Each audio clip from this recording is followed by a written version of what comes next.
আসসালামু আলাইকুম ওরহমতুল্লাহি ওবরাকাতুহু। কল্পনা করুন এমন একজন মানুষের কথা, যিনি দিনের বেলা তপ্ত মরুভূমিতে ঘোড়ায় চড়ে তলোয়ার হাতে শত্রুর মোকাবেলা করেছেন, আবার রাতের গভীর স্তব্ধতায় প্রদীপের আবছা আলোয় বসে লিখেছেন রাসূল সাল্লাল্লাহু আলাইহি ওয়াসাল্লামের পবিত্র হাদিস।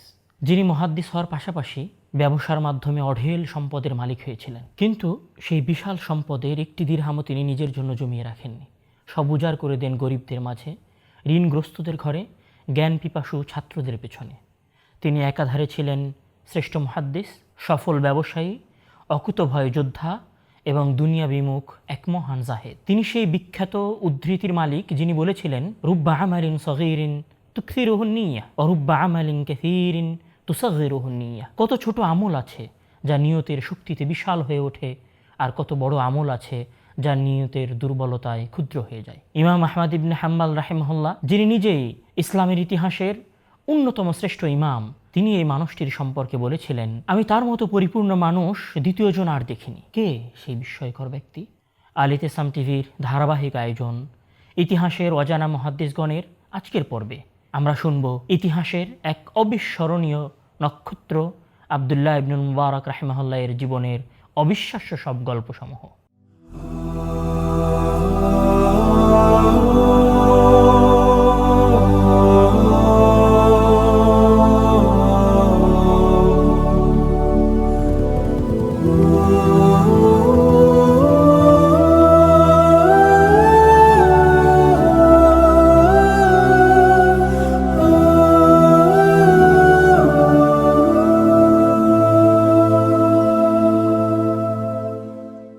আব্দুল্লাহ ইবনুল মুবারক রাহিমাহুল্লাহর জীবনের বিস্ময়কর অধ্যায় শুরু হয় তার জন্মেরও আগে, তার পিতার এক অভাবনীয় সততার মাধ্যমে। তার পিতা মুবারক ছিলেন তুর্কি বংশোদ্ভূত একজন সাধারণ দাস। এক ধনী ব্যবসায়ী তাকে কিনে নিয়েছিলেন এবং নিজের বাগান দেখাশোনার দায়িত্ব দিয়েছিলেন। কোনো একদিন যখন সেই বাগানের মালিক সেই বাগানে এসে উপস্থিত হন এবং মুবারককে বলেন, যাও আমাদের জন্য কিছু মিষ্টি ডালিম নিয়ে আসো। আব্দুল্লাহ ইবনুল মুবারক রাহিমাহুল্লাহর বাবা মুবারক গেলেন, কিছু ফল নিয়ে আসলেন। উনি প্রথমবার যে ফল নিয়ে এসেছিলেন সেগুলো টক ছিল, এবং পরবর্তীতে উনি দ্বিতীয়বার এবং তৃতীয়বার যে ফল নিয়ে এসেছিলেন সেগুলোও ভাগ্যক্রমে টক ছিল। তখন মালিক অনেকটা রেগে গিয়ে এবং আশ্চর্য হয়ে জিজ্ঞাসা করেছিলেন, তুমি এতদিন ধরে এই বাগানে আছো অথচ জানো না কোন গাছের ফল মিষ্টি? সেই দিন মুবারক একটি জবাব দিয়েছিলেন, আপনি আমাকে বাগান পাহারার দায়িত্ব দিয়েছেন, ফল খাওয়ার অনুমতি দেন নাই। এই আকাশচুম্বী সততা দেখে মালিক স্তম্ভিত হয়ে গেলেন। তিনি এতটাই মুগ্ধ হলেন যে নিজের সুন্দরী ও গুণবতী কন্যার সাথে এই দাসের বিয়ে দিয়ে দেন। এই পুণ্যবান দম্পতির ঘরেই 118 হিজরির 726 খ্রিস্টাব্দে জন্ম নেন ইতিহাসের উজ্জ্বল এক নক্ষত্র আব্দুল্লাহ ইবনুল মুবারক রাহিমাহুল্লাহ। খোরাসানের বিখ্যাত এক ঐতিহাসিক নগরী মারফ, বর্তমানে যা তুর্কমেনিস্তানের একটি প্রাচীন শহর, এই শহরেই ওনার জন্ম। জন্মের পর আব্দুল্লাহ ইবনুল মুবারক রাহিমাহুল্লাহ বড় হতে থাকেন এমন এক পরিবেশে যেখানে সততা ছিল নিঃশ্বাসের মতো। তবে জ্ঞানের তৃষ্ণা তাকে ঘরের চার দেয়ালে আটকে রাখতে পারেনি। মাত্র 20 বছর বয়সে তিনি ইলমের সন্ধানে ঘর থেকে বেরিয়ে পড়েন। তিনি তৎকালীন মুসলিম বিশ্বের শ্রেষ্ঠ জ্ঞানের কেন্দ্রগুলো Kufa, Baghdad, Mecca, Medina, Syria, Yemen এবং মিশর পর্যন্ত সফর করেন। তিনি সুফিয়ান সাউরি, ইমাম আবু হানিফা, ইমাম মালিকের মতো বড় বড় মনীষীদের সান্নিধ্য লাভ করেন। আব্দুল্লাহ ইবনুল মুবারক রাহিমাহুল্লাহ নিজে বলছেন যে আমি প্রায় 4000 শিক্ষকের নিকট থেকে জ্ঞান অর্জন করেছি এবং তাদের মধ্য থেকে যাচাই বাছাই করে প্রায় 1000 শাইখের নিকট থেকে আমি হাদিস বর্ণনা করেছি।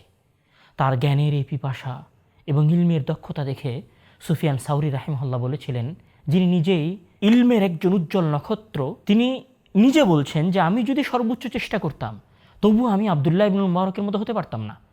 তার মুখস্থ শক্তি এত প্রখর ছিল যে রাস্তায় চলাফেরা অবস্থায় উনি যে বক্তব্য শুনতেন সেগুলো ওনার মুখস্থ হয়ে যেত। আলী ইবনুল মাদিনী রাহিমাহুল্লাহ বলছেন আব্দুল্লাহ ইবনুল মুবারক রাহিমাহুল্লাহ সম্পর্কে যে ইনতাহাল ইলমু ইলা রাজুলাইনি, আব্দুল্লাহ ইবনুল মুবারক ওয়া ইয়াহইয়া ইবনে মাঈন, মানে ইসলামের জ্ঞান দুইজন ব্যক্তির কাছে এসে সমাপ্তি ঘটেছে, মানে তারা ইসলামের জ্ঞানের সর্বোচ্চ লেভেলের মানুষ। তাদের মধ্যে একজন হচ্ছেন আব্দুল্লাহ ইবনুল মুবারক রাহিমাহুল্লাহ এবং আরেকজন হচ্ছেন ইয়াহইয়া ইবনে মাঈন। আব্দুল্লাহ ইবনুল মুবারক রাহিমাহুল্লাহ হাদিসের গবেষণায় অধিকাংশ সময় তার বাসায় বসে থাকতেন এবং বাসায় ব্যয় করতেন। তার এই বাসায় বসে থাকার ঘটনাকে সামনে রেখে নুআইম বিন হাম্মাদ রাহিমাহুল্লাহ বলছেন যে একবার আব্দুল্লাহ ইবনুল মুবারককে জিজ্ঞাসা করা হলো যে আপনি সারাদিন বাসায় বসে থাকেন, আপনি একাকী বোধ করেন না, বিরক্ত হন না? তখন উনি একটি ঐতিহাসিক বাক্য উচ্চারণ করেছিলেন, যেটা আমার এবং আপনার হৃদয়কে ভেতর থেকে নাড়িয়ে দিতে পারে। উনি বলেছিলেন, কাইফা আস্তাওহিশু ওয়া আনা মা'আন নবী সাল্লাল্লাহু আলাইহি ওয়াসাল্লাম। আমি কিভাবে একাকী বোধ করতে পারি, আমি কিভাবে একাকিত্ব অনুভব করতে পারি যখন আমি রাসূলের হাদিস গবেষণা করছি, সেগুলো নিয়ে পড়াশোনা করছি। কেন? ওয়া আনা মা'আন নবী সাল্লাল্লাহু আলাইহি ওয়াসাল্লাম। কেননা রাসূলের হাদিস নিয়ে গবেষণা করাটা তো রাসূলের সাথে থাকার নাই। ইয়া সুবহানাল্লাহ! আমরা কি কখনো রাসূলের হাদিসকে এভাবে কল্পনা করেছি?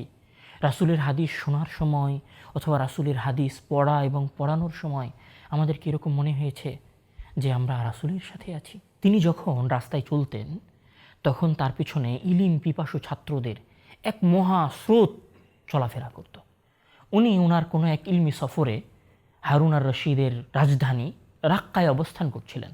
তো উনি রাক্কা শহরে যখন রাস্তা দিয়ে হাঁটছিলেন, তখন আবদুল্লাহ ইবনে মুবারক রাহিমাহুল্লাহর পিছনে ওনার গতানুগতিক নিয়ম অনুযায়ী ছাত্রদের এক মহাস্রোত ওনার পিছনে ছুটছিল। এই দৃশ্য দেখে হারুন আর রশিদের মা বারান্দা থেকে, উনি যখন এই দৃশ্যটা দেখছিলেন যে আবদুল্লাহ ইবনে মুবারক, উনি তো আর আবদুল্লাহ ইবনে মুবারককে চেনেন না, উনি দেখছেন যে একজন মানুষ ছুটছে, তার পিছনে হাজার হাজার মানুষ, শত শত ছাত্র তার পিছনে ছুটছে। তখন তিনি জিজ্ঞাসা করলেন যে এই মানুষটা কে, যার পিছনে মানুষের মিছিল সম একটি জনতা ছুটে চলছে?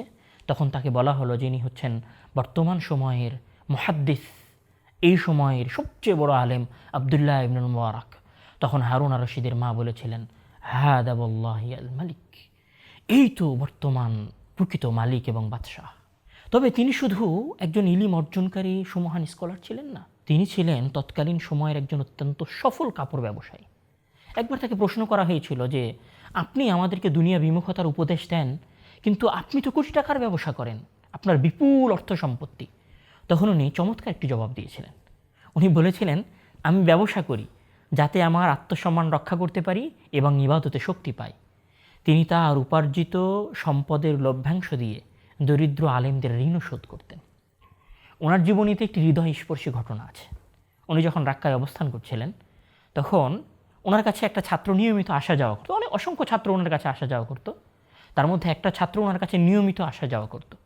তো হুট করে উনি দেখলেন এই ছাত্রটা অনেক দিন যাবত অনুপস্থিত।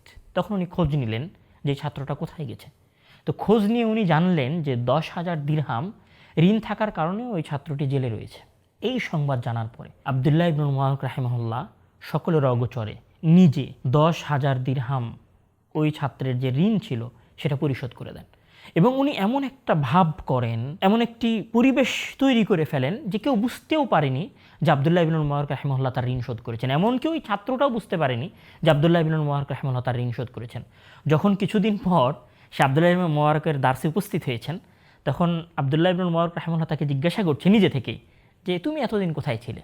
তখন সে বলছে যে আমি ঋণ না দিতে পারার কারণে আমি জেলে ছিলাম, কিন্তু কোনো এক অজানা ব্যক্তি এসে, প্রচার বিমুখ একজন মানুষ এসে আমার এই ঋণটা শোধ করে দিয়ে আমাকে জেল থেকে মুক্ত করেছে। অন্য একটি বর্ণনা এসেছে আবদুল্লাহ ইবনে মুবারক রাহিমাহুল্লাহ সম্পর্কে যে উনি প্রতি বছর গরিবদের পেছনে প্রায় 1,00,000 দিরহাম খরচ করতেন। 1,00,000 দিরহাম কত হতে পারে আপনি কি জানেন? বর্তমান সময়ে 1,00,000 দিরহাম সমান সমান প্রায় 8 থেকে 9 কোটি টাকা। একজন মানুষ, একজন মুহাদ্দিস, একজন আলেম, উনি দান করেন প্রতি বছর 8 থেকে 9 কোটি টাকা। আর আমাদের বর্তমান যুগের যদি আমরা কথা বলি, তাহলে আমরা বর্তমান যুগের আলেম ওলামারা আরেকজনের কাছ থেকে আমরা টাকা নিই, আরেকজনের অনুগ্রহের উপরে আমরা চলি। আর তিনি তৎকালীন সময়ের শুধু সবচেয়ে বড় মুহাদ্দিস ছিলেন না, তিনি তৎকালীন সময়ের ধনী মানুষদের অন্তর্ভুক্ত ছিলেন। ওনার দানশীলতা এবং সমাজের খেদমত করাটা অনেকটা রাজকীয় ছিল। উনি ওনার বন্ধুদের নিয়ে হজে যেতেন এবং হজের পুরো সফরের যে খরচ, যাবতীয় যে ব্যয়, সেটা উনি নিজে বহন করতেন। এবং ওই সফর শেষে উনি ওনার বন্ধুদেরকে হাদিয়া কিনে দিতেন বাসায় নিয়ে যাওয়ার জন্য। খতিব বাগদাদি রাহিমাহুল্লাহর তারিখে বাগদাদের 11 খণ্ডের 388 পৃষ্ঠা একটা বর্ণনা এসেছে ইসমাইল ইবনে আইয়াশ থেকে। ওই বর্ণনায় উনি নিজে বলছেন যে আমি আবদুল্লাহ ইবনে মুবারক রাহিমাহুল্লাহর সফর সঙ্গী ছিলাম এবং আমাদের সাথে আরও অনেকেই ছিল। আমরা মিশর থেকে মক্কা সফর করছিলাম। এই পুরো সফরে আবদুল্লাহ ইবনে মুবারক রাহিমাহুল্লাহ আমাদের জন্য সুস্বাদু একটা খাবারের ব্যবস্থা করেছিলেন, যেটাকে আরবিতে বলা হয় খাবিস। উনি আমাদের জন্য এই সুস্বাদু খাবারের ব্যবস্থা করেছিলেন, কিন্তু উনি নিজে পুরোটা সময় রোজা রাখতেন। আপনি হয়তো ভাবছেন যে একজন মানুষের আরও কত গুণ থাকতে পারে। উনি শুধু একজন মুহাদ্দিস, জ্ঞান অর্জন করেছেন, পরিশ্রম করেছেন, অনেক বড় আলেম, বিষয়টা শুধু এতদূর পর্যন্ত নয়। উনি ছিলেন রণক্ষেত্রের একজন রহস্যময়ী বীর এবং যোদ্ধা। ওনার বিষয়ে বলা হতো যে উনি 1 বছর জ্ঞান অর্জন করতেন, হজ করতেন, এবং আর 1 বছর মানে পরবর্তী বছর উনি জিহাদে বের হতেন।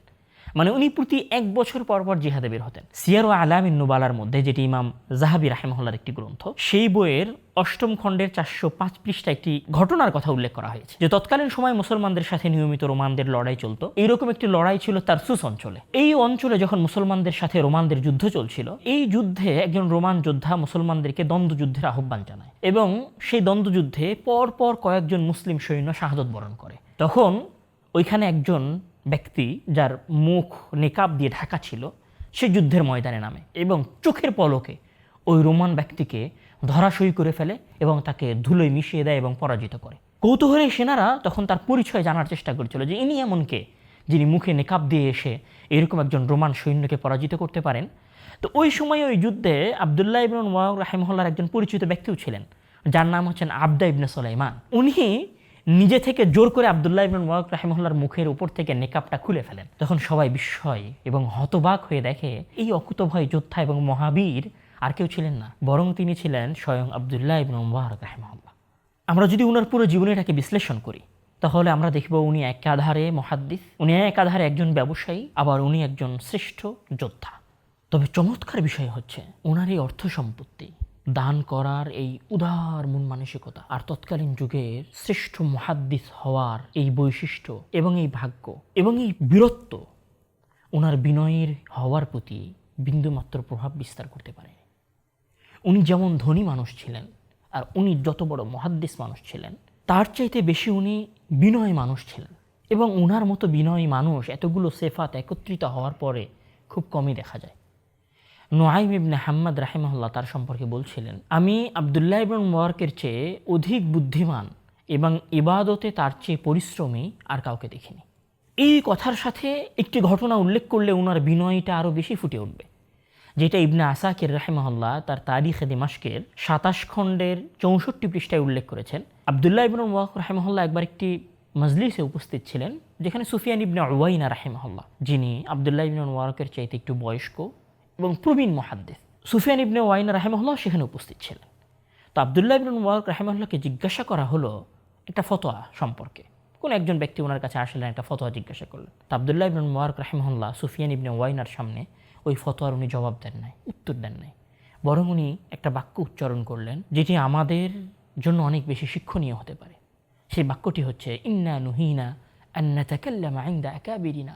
আমাদেরকে নিষেধ করা হয়েছে যে আমরা আমাদের বড় আলেমদের সামনে তাদের উপস্থিতিতে আমরা ফতোয়া দিব, কোনো প্রশ্নের আমরা উত্তর দিব, এটি আমাদেরকে নিষেধ করা হয়েছে। আপনি যদি ওনার এই বাক্যটাকে বর্তমান সময়ের সাথে সামঞ্জস্য করার চেষ্টা করেন, মিলানোর চেষ্টা করেন, তাহলে দেখবেন উনি কোথায় আর আমাদের সমাজের আমরা যারা সাধারণ ছাত্র শিক্ষানবিশ মানুষ আছি, আমাদের শিষ্টাচার এবং ভদ্রতাটা কোথায়। এই জন্যই মূলত উনার মুখ থেকে শিষ্টাচারের সেই বিখ্যাত বাণীটি উচ্চারিত হয়েছিল, যেখানে উনি বলেছিলেন, তাআল্লামনাল আদাবা 30 সানা ওয়া তাআল্লামনাল ইলমা 20 সানা।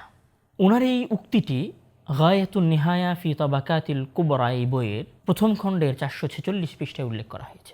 এই বাক্যে উনি বলছেন যে আমি বা আমাদের সময়ের আলেম ওলামারা 30 বছর যাবৎ শিষ্টাচার শিখতাম, আদব শিখতাম, যে কিভাবে জ্ঞান অর্জন করতে হয়, কিভাবে মানুষের সামনে আলেম ওলামাদের সামনে কথা বলতে হয়, এবং 20 বছর আমরা জ্ঞান অর্জন করতাম। অর্থাৎ শিষ্টাচার এবং আদবটা তাদের সময়ে কত গুরুত্বপূর্ণ ছিল, এটা শুধু গুরুত্বপূর্ণ ছিল না, উনি এটাকে রপ্ত করেছিলেন। আমরা যদি উনার পুরো জীবনের সামারি টেনে নিয়ে আসতে চাই, তাহলে আমাদেরকে এটা বলতে হবে যে উনি ইসলামের শুরু থেকে নিয়ে শুরু করে অদ্যাবধি ইসলামের ইতিহাসের সর্বশ্রেষ্ঠ নক্ষত্রদের একজন, সর্বশ্রেষ্ঠ আলেমদের একজন, সর্বশ্রেষ্ঠ জ্ঞানী ব্যক্তিদের একজন, এবং তিনি শুধু মহান ছিলেন, অনেক বড় আলেম ছিলেন, বিনয়ী ছিলেন, এরকমটা নয়। উনি ওনার জীবনের শেষ মুহূর্ত পর্যন্ত নিজেকে জ্ঞান চর্চা আর জিহাদের ময়দানে বিলিয়ে দিয়েছিলেন। উনি এই পৃথিবী থেকে বিদায় নিয়েছেন জিহাদের ময়দানে 181 হিজরির পবিত্র রমাজান মাসে ইসলামের সীমান্ত পাহারা দিয়ে ফেরার পথে ইরাকের হিত নামক অঞ্চলে 63 বছর বয়সে আমাদের আজকের আলোচনার ইসলামের ইতিহাসের মহান এই মনীষী ইন্তিকাল করেন। ওনার মৃত্যুতে তৎকালীন খলিফা হারুন রশিদ অঝরে কেঁদে বলেছিলেন, আল-ইয়াউম মাতা সাইয়্যিদুল উলামা, আজকে আলেমদের সম্রাট বিদায় নিয়েছেন। আব্দুল্লাহ ইবনুল মুবারক রাহিমাহুল্লাহ আমাদেরকে শিখিয়ে গেছেন, ইসলাম কেবলমাত্র ইবাদতখানায় সীমাবদ্ধ নয়, বরং তার রণক্ষেত্রে বীরত্বে, বাজারে সততায় এবং মানুষের সেবায় বিস্তৃত। একজন মুমিন একই সাথে বাজারের সবচেয়ে সৎ ব্যবসায়ী হতে পারেন, কলমে হতে পারেন যুগ শ্রেষ্ঠ আলেম, আবার প্রয়োজনে ময়দানের অকুতোভয় বীরও হতে পারেন। এটাই আমাদের সালাফ এবং আমাদের মুহাদ্দিসিনদের বৈশিষ্ট্য। শুধু এটা হওয়ার জন্য একটি জিনিস আমাদের অন্তরে থাকতে হবে, সেটি হচ্ছে তাকওয়া এবং পরিচ্ছন্ন নিয়ত। এটি যদি আমাদের মাঝে আজকেও থাকে এবং আমরা যদি এই রাস্তাকে অনুসরণ করি, তাহলে আমরাও একদিন আব্দুল্লাহ ইবনুল মুবারক রাহিমাহুল্লাহর মতো বিখ্যাত আলেম হতে পারবো এবং এই ধরনের বিখ্যাত আলেমদেরকে আমাদের সমাজ জন্ম দিতে পারবে। আজকের মতো আমরা আমাদের পর্ব এখানেই শেষ করছি। আমাদের পরবর্তী মুহাদ্দিস সম্পর্কে জানতে, পরবর্তী আলেমের হৃদয়গ্রাহী ঘটনাগুলো জানতে ইতিসাম টিভির সাথেই থাকুন। ইতিহাসের অজানা মুহাদ্দিসগণের দ্বিতীয় পর্বে আপনাদের সাথে আবারও দেখা হবে ইনশাআল্লাহ। আসসালামু আলাইকুম ওয়া রাহমাতুল্লাহি ওয়া বারাকাতুহু।